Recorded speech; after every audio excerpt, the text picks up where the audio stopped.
നമസ്കാരം, ഞാൻ Rakesh M G.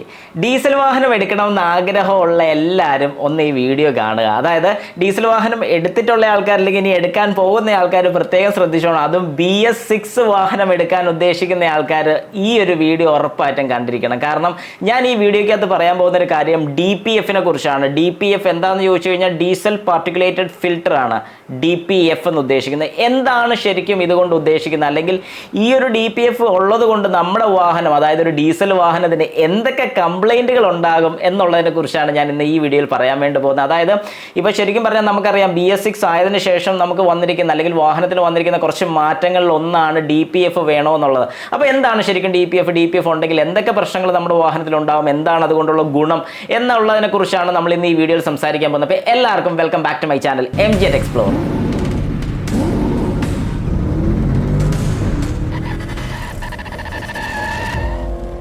Okay, അപ്പോൾ നമുക്ക് സ്റ്റാർട്ട് ചെയ്യാം. ഏതായാലും നെഗറ്റീവ് അടുപ്പിക്കാൻ വേണ്ടിയല്ല ഞാൻ ഈ വീഡിയോ ചെയ്യുന്നത്. ഇതിനകത്ത് എനിക്ക് കുറച്ച് കാര്യങ്ങൾ, അതായത് ഡീസൽ വാഹനങ്ങൾ പൊതുവേ പലരും എടുക്കുന്നതിൻ്റെ പ്രധാന കാര്യം നമുക്ക് വാഹനത്തിന് മൈലേജ് കൂടുതൽ കിട്ടും എന്നുള്ളതാണ് ഏറ്റവും വലിയൊരു കാര്യം. പിന്നെ ടോർക്ക് കൂടുതലുണ്ട്, അതും പറയാതിരിക്കാൻ സാധിക്കത്തില്ല. കാരണം പെട്രോൾ വാഹനത്തിൻ്റെ അപേക്ഷിച്ച് നമുക്ക് ഡീസൽ വാഹനത്തിന് ടോർക്ക് കൂടുതലുള്ളതുകൊണ്ട് ഏതൊരു കയറ്റവും നല്ല സിമ്പിളായിട്ട് തന്നെ വലിച്ചു കയറി പോകും എന്ന് തന്നെ നമുക്ക് പറയാൻ സാധിക്കും. അതൊരു ഡീസൽ വാഹനത്തിൻ്റെ ഒരു അഡ്വാൻറ്റേജ് തന്നെയാണ്. പക്ഷേ ശരിക്കും പറഞ്ഞു കഴിഞ്ഞാൽ DPF എന്താണെന്നുള്ള ആദ്യം ഞാനൊന്ന് പറഞ്ഞുതരാം. ഡീസൽ പാർട്ടിക്കുലേറ്റഡ് ഫിൽട്ടർ ആണ്. ശരിക്കും അതുകൊണ്ട് ഉദ്ദേശിക്കുന്ന എന്താ സംഭവം എന്ന് ചോദിച്ചാൽ നമ്മുടെ വാഹനം BS6 ആയതിനു ശേഷം പൊല്യൂഷൻ്റെ നോംസ് കൂടിയിട്ടുണ്ട്. അതായത് ഇപ്പം നമുക്കറിയാവുന്ന പോലെ ഡീസൽ വാഹനങ്ങൾ പല കമ്പനീസും സ്റ്റോപ്പ് ചെയ്തിട്ടുണ്ട്, മാനുഫാക്ചറിങ് സ്റ്റോപ്പ് ചെയ്തിട്ടുണ്ട്. അത് വേറൊന്നും കൊണ്ടല്ല, ഇതിൻ്റെ ക്രൈറ്റീരിയാസ്, അതായത് ഒരു BS6 വന്ന സമയത്ത് വാഹനത്തിന് കുറേ കൂടെ കമ്പോണൻസ് കൂടുതൽ വേണ്ടി വന്നു. അതായത് എമിഷൻ സ്റ്റാൻഡേർഡ് മീറ്റ് ചെയ്യാൻ വേണ്ടിയിട്ട് കുറേ കൂടെ കമ്പോണൻസ് ആഡ് ചെയ്യേണ്ടി വന്നു. അപ്പോൾ അതിനനുസരിച്ച് വാഹനത്തിൻ്റെ വില, അതായത് ഒരു വാഹനത്തിന് വില കൂടുന്നതനുസരിച്ച് ആ വാഹനത്തിൻ്റെ സെയിൽസ് കുറയാനുള്ള ചാൻസസ് കൂടുതലാണ്. അതായത് ഒരു ഡീസൽ വാഹനം ആ ഒരു റേഞ്ചിൽ പൊയ്ക്കൊണ്ടിരിക്കുന്ന ഒരു വാഹനം പെട്ടെന്ന് BS6 കൺവേർട്ട് ചെയ്ത് കഴിയുമ്പോഴത്തേക്കും അതിനുണ്ടാകുന്ന പ്രൊഡക്ഷൻ കോസ്റ്റ് കൂടുതലായിരിക്കും. അങ്ങനെ ആ ഒരു പ്രൊഡക്ഷൻ കോസ്റ്റ് കൂടുതൽ വന്നു കഴിഞ്ഞാൽ പലരും അത് മേടിക്കത്തില്ല എന്നൊരു ധാരണയിലാണ് പല കമ്പനീസും ഈ പറയുന്ന ഒരു ഡീസൽ വാഹനം സ്റ്റോപ്പ് ചെയ്യുന്നത്. അപ്പോൾ അതവിടെ നിൽക്കട്ടെ. നമുക്ക് ഇനിയിപ്പോൾ ഡീസൽ വാഹനം നിലവിലുള്ള വാഹനങ്ങളുടെ കാര്യം, അതായത് നിലവിൽ പ്രൊഡക്ഷൻ ചെയ്യുന്ന കമ്പനീസിൻ്റെ കാര്യങ്ങൾ ജസ്റ്റ് ഒന്ന് പറഞ്ഞു പോകാം.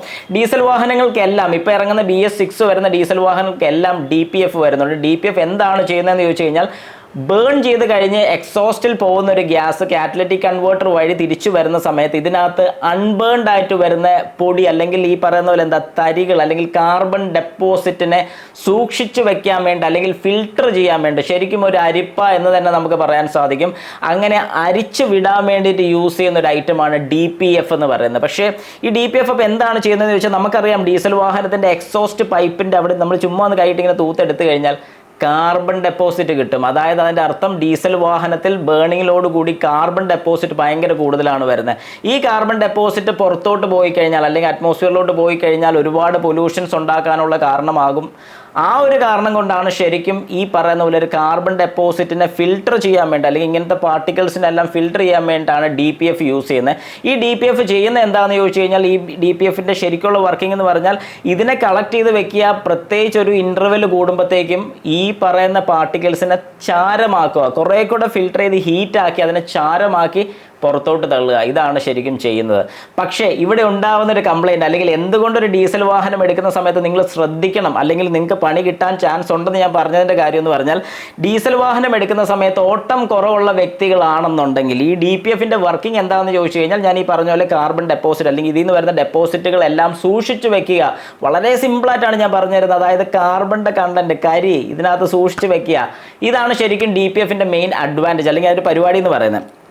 ഈ ഇരിക്കുന്ന കാർബണിനെ എപ്പോഴാണ് കത്തിക്കുന്നത് ചോദിച്ചു കഴിഞ്ഞാൽ ഹീറ്റ് കൂട്ടി, അതായത് ഈ പറയുന്ന DPFലോട്ട് ഹീറ്റ് കൂടുതൽ ചെന്ന് കഴിയുമ്പോഴത്തേക്കും ഒരു നിശ്ചിത ടെമ്പറേച്ചർ കഴിയുമ്പോഴാണ് ഇതിനെ ആഷസ് ആക്കുന്നത്, കുറേ കൂടെ ചാരമാക്കുന്നത്, അല്ലെങ്കിൽ അത് കത്തിച്ച് കളയാൻ വേണ്ടി ശ്രമിക്കുന്നത്.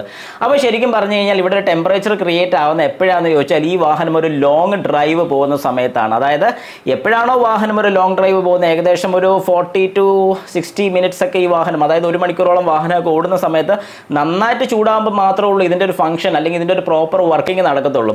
പക്ഷേ ഇവിടെ എന്താണ് സംഭവിക്കുന്നത്, ഓട്ടം കുറവുള്ള ആൾക്കാർക്ക് അല്ലെങ്കിൽ ഓട്ടം കുറവുള്ള വാഹനമാണ് ഈ നിങ്ങൾ എടുക്കുന്ന ഡീസൽ വാഹനമെങ്കിൽ ഇതിനകത്ത് കാർബൺ ഡെപ്പോസിറ്റ് കയറി ഇതങ്ങോട്ട് നിറഞ്ഞു പോകും. ഇത് നിറഞ്ഞു കഴിയുമ്പോൾ എന്ത് സംഭവിക്കും നമുക്ക് ചിന്തിച്ച് നോക്കാം. നിറഞ്ഞു കഴിഞ്ഞാൽ പുറത്തോട്ട് ഗ്യാസ് പോകാൻ അല്ലെങ്കിൽ അതിൻ്റെ എയർ പുറത്തോട്ട് പോകാൻ വേണ്ടിയുള്ള ഓപ്ഷൻ ഇല്ലാതെയാവും.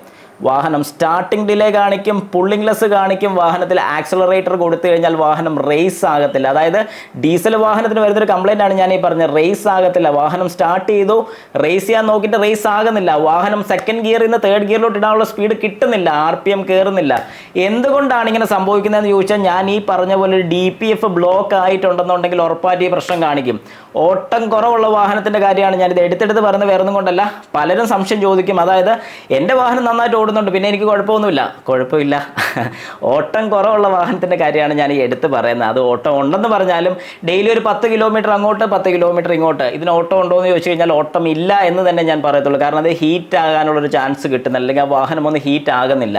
അപ്പോൾ നിങ്ങൾ മനസ്സിലാക്കേണ്ട ഒരു കാര്യം, ഇടയ്ക്കെങ്കിലും ഇങ്ങനെ വാഹനങ്ങൾ, അതായത് BS6 വാഹനങ്ങൾ DPFന് കംപ്ലൈൻറ്റ് വരാതിരിക്കാൻ വേണ്ടി, അല്ലെങ്കിൽ അതിൻ്റെ വർക്കിംഗ് പ്രോപ്പറായിട്ട് നടക്കാൻ വേണ്ടിയിട്ട് ഈ പറഞ്ഞൊരു കാര്യം കൃത്യമായിട്ട് നിങ്ങൾ ചെയ്യുകയാണെങ്കിൽ വേറെ ഒരു കുഴപ്പം നിങ്ങളുടെ വാഹനത്തിന് വരുന്നതായിരിക്കത്തില്ല. ഇതാണ് നിങ്ങൾ ശ്രദ്ധിച്ചിരിക്കേണ്ട ഒരു കാര്യം. അപ്പോൾ DPFൻ്റെ സിമ്പിൾ ആയിട്ടുള്ള രീതിയാണ് ഞാൻ പറഞ്ഞത്. ഇതിനെക്കുറിച്ച് ഡീറ്റെയിൽ ആയിട്ട് നിങ്ങൾക്ക് അറിയണമെന്നുണ്ടെങ്കിൽ ഒരു വീഡിയോ ആയിട്ട് തന്നെ ഞാൻ എൻ്റെ ഡയഗ്രാംസും കാര്യങ്ങളൊക്കെ കാണിച്ചേക്കാം. ഇന്നിപ്പോൾ ഞാൻ തുടക്കം ഇതിൻ്റെ ഡയഗ്രാം കാണിച്ചിട്ടുണ്ട്, DPFൻ്റെ ഒരു ചെറിയൊരു മോഡൽ മാത്രം കാണിച്ചിട്ടുള്ളൂ. ഇതിന് ഡീറ്റെയിൽ ആയിട്ടുള്ള കാര്യങ്ങൾ നിങ്ങൾക്ക് അറിയണമെന്നുണ്ടെങ്കിൽ ജസ്റ്റ് കമൻറ്റ് ബോക്സിൽ ഒന്ന് കമൻറ്റ് ഇടുക. ഇത് അഴിച്ച് ക്ലീൻ ചെയ്യുന്ന ആൾക്കാരുണ്ട്, ജസ്റ്റ് അഴിച്ച് ഇതിൻ്റെ കാർബൺ ക്ലീൻ ചെയ്ത് കളഞ്ഞാൽ ഓക്കെ ആകും, ഇല്ലെന്ന് ഞാൻ പറയുന്നില്ല. പക്ഷേ അത് പിന്നെയും വർക്കുകൾ കൂടുതൽ വരും. ഇതിനകത്ത് എന്തെങ്കിലും കംപ്ലയിൻസോ കാര്യങ്ങളൊക്കെ വന്നിട്ടുണ്ടെങ്കിൽ നമുക്ക് DPF ഫുൾ റീപ്ലേസ് ചെയ്യേണ്ടി വരും. അങ്ങനെ ഒരുപാട് ഇഷ്യൂസ് ഒക്കെ വരാൻ ചാൻസ് ഉണ്ട്. അതുകൊണ്ട് എൻ്റെ പേഴ്സണൽ സജഷൻ മാത്രമാണ് ഞാൻ പറയുന്നത്. ഓട്ടം കുറവുള്ള വാഹനം അല്ലെങ്കിൽ ഓട്ടം കുറവുള്ള ആൾക്കാരാണ് ഒരു വാഹനം എടുക്കുന്നതെങ്കിൽ ഡീസൽ വാഹനത്തിലോട്ട് പോവാതിരിക്കാൻ ശ്രമിക്കുക എന്ന് മാത്രം ഞാൻ പറയത്തുള്ളൂ. ഒരു പെട്രോൾ വാഹനം എടുക്കുന്നതായിരിക്കും ഏറ്റവും കൂടുതൽ നല്ലത്. കാരണം മെയിൻ്റെനൻസ് കോസ്റ്റും കുറവാണ്, ഇതുപോലത്തെ വലിയ ബുദ്ധിമുട്ടുള്ള കാര്യങ്ങളോ ഒന്നും നമ്മുടെ ഫ്രണ്ടിൽ വരുന്നില്ല. അതുകൊണ്ട് നമുക്ക് ധൈര്യമായിട്ട് തന്നെ മുമ്പോട്ട് പോകാൻ സാധിക്കും.